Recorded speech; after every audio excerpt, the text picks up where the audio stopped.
Biya, président de la République à l'époque et maintenant, afin qu'il candidate à l'élection présidentielle de 2012. Ça, ce sont les faits, Monsieur le Président.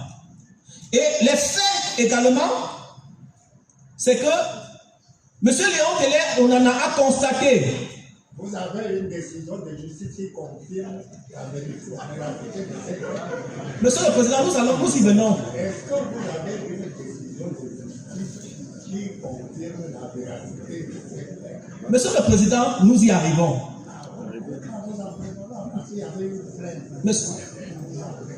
Monsieur le Président, nous savons que vous êtes ça. Monsieur le Président,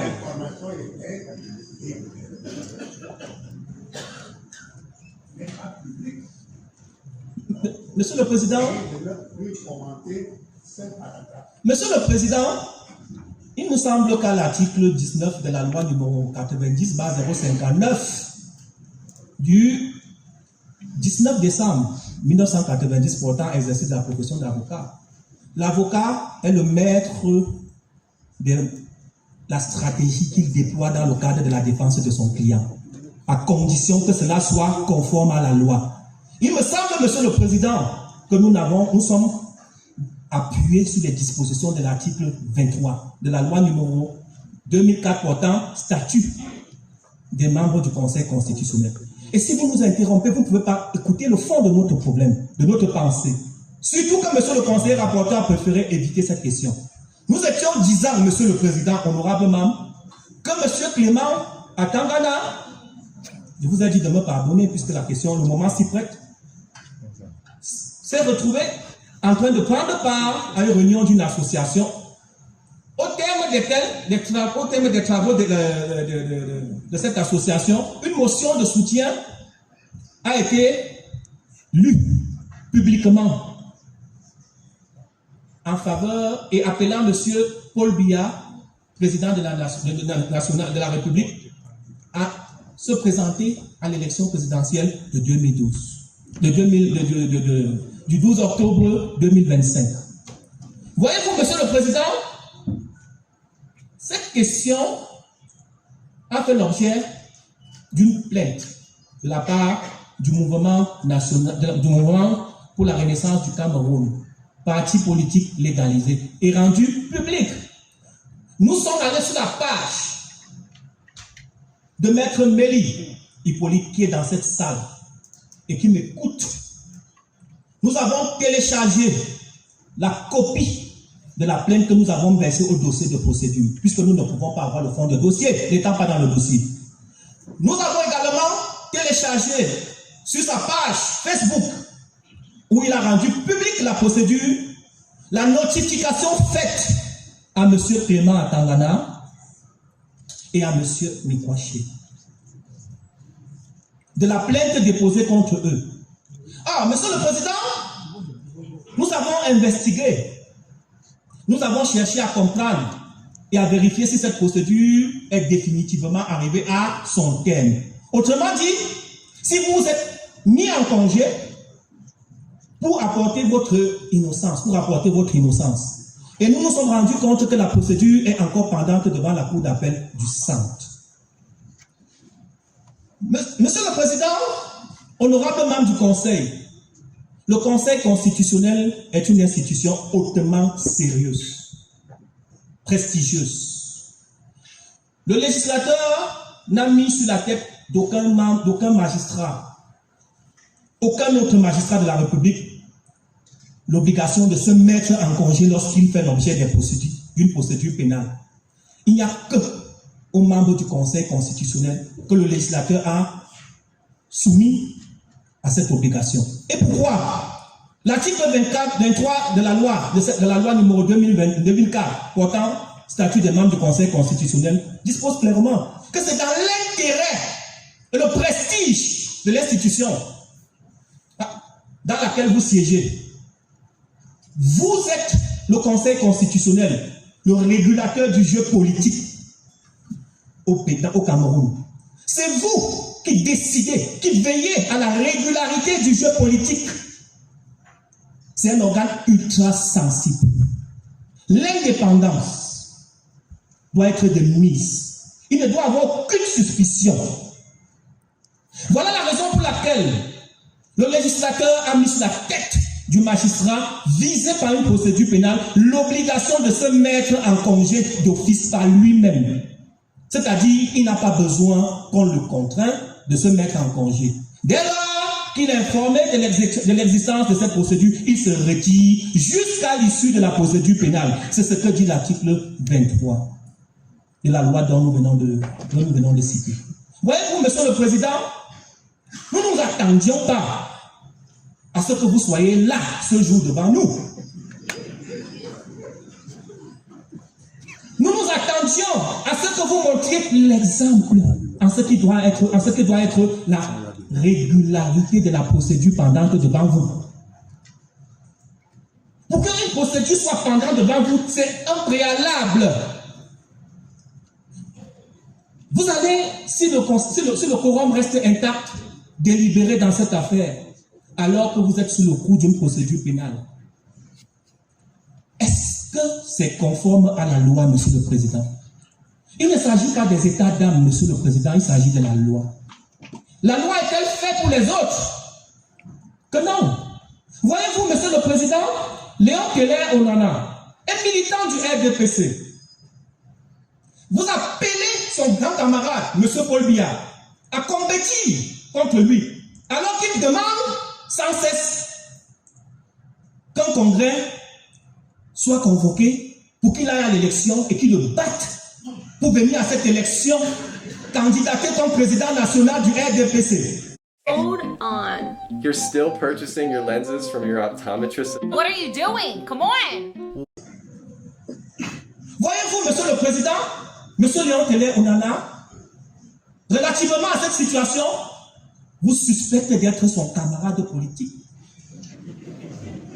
C'est la raison pour laquelle, Monsieur le Président, pour la dignité de cette cour, le législateur vous a empêché, il vous a donné une porte de sortie. Il vous dit retirez-vous, se mettre en congé. Quand on est en congé, on n'est pas à son poste. C'est ce que cela veut signifier. Mettez-vous en retrait, allez rapporter la preuve de votre innocence et revenez siéger. C'est ce que dit l'article 23. Donc voyez-vous, Monsieur le Président, nous sommes très gênés de constater ce jour que vous êtes assis là. Et c'est le cas, Monsieur le Président, de l'honorable conseiller, Monsieur Adolphe Mikwaché, qui lui, d'après les faits qui lui sont reprochés, a accepté d'être nommé président du comité olympique, d'une des chambres ou des organes du comité olympique national.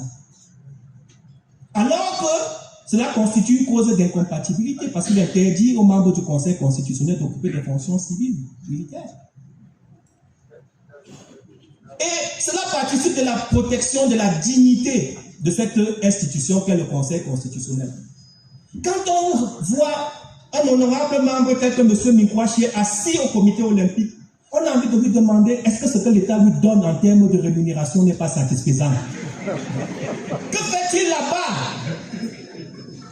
Cela participe de la dignité, Monsieur le Président, honorable membre du Conseil, de cette institution. Voilà la raison pour laquelle le législateur a mis les guillemets en ce qui concerne l'incompatibilité. Et le mouvement pour la renaissance du Cameroun ayant constaté cette incompatibilité a saisi la justice. C'était le moment pour monsieur l'honorable conseiller Mikwaché de se mettre en congé, c'est-à-dire se mettre en retrait, laisser sa chaise momentanément vide et aller rapporter la preuve de son innocence devant le juge judiciaire. C'est ça la procédure, Monsieur le Président.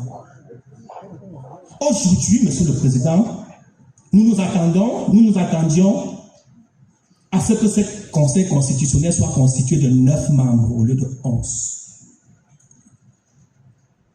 Simplement, ou alors que dans le rapport de Monsieur le conseiller rapporteur, qu'il nous fasse la preuve de ce que les membres poursuivis devant le juge pénal ont rapporté la preuve de leur innocence de manière définitive. Auquel cas, Monsieur le Président, nous nous serions inclinés et nous n'aurions pas posé la question. Nous aurions constaté que le point de notre requête est sans objet. Non, ne nous oppose pas une décision définitive. Et vous avez posé la question tout à l'heure, Monsieur le Président, de savoir si nous avions une décision définitive. Je vous réponds tout à l'heure, Monsieur le Président, qu'en me posant la question, vous confirmez que la procédure est toujours en cours et que vous ne devez pas être assis là où vous êtes. Voyez-vous, Monsieur le Président, pour conclure, honorable membre du Conseil, Monsieur Léon Teller Onana est un jeune militant, jeune Camerounais, militant du Rassemblement démocratique du peuple camerounais, disciple de son grand camarade Paul Biya, que cela vous surprenne ou non, adepte des concepts rigueur et moralisation. Mais, voyez-vous, Monsieur Léon Teller Onana n'est pas un jeune suiveur moutonnier. C'est quelqu'un qui se rappelle de cette pensée de Descartes, cogito ergo sum. Il pense. Il ne laisse pas qu'on pense à sa place.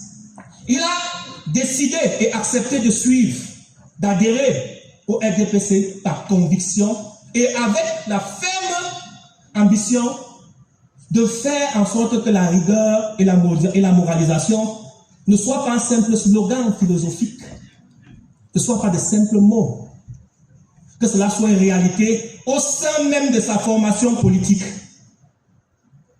Monsieur Léon Teller Onana est un fait pour certains, révolutionnaire pour d'autres, conspirationniste pour certaines personnes. Mais en fait, il se constitue simplement comme un héritier de son grand camarade, M. Paul Biya. Voyez-vous, Monsieur le Président, honorable membre du Conseil, M. Paul Biya, que je citerai ici non pas comme candidat à l'élection à la présidence de la République, mais comme président de la République, avait placé son magistère dans les années 80 sous le sceau de la rigueur et de la moralisation. Et il avait dit, et ce n'était pas cette fois-là par personne interposée, ce n'était pas une procuration. Il n'a pas dit en ce moment-là qu'on nous dise qu'il a dit que. Il a dit, expressis verbis, qu'il aimerait être cette personne-là, dont on se souvient comme étant celle qui a apporté la démocratie et le développement, Monsieur le Président. C'est quoi la démocratie? L'un des piliers de la démocratie, Monsieur le Président, c'est l'alternance. L'un des piliers de la démocratie, c'est le respect de la règle de droit. L'un des piliers de la démocratie, Monsieur le Président, c'est la soumission aux institutions de la République.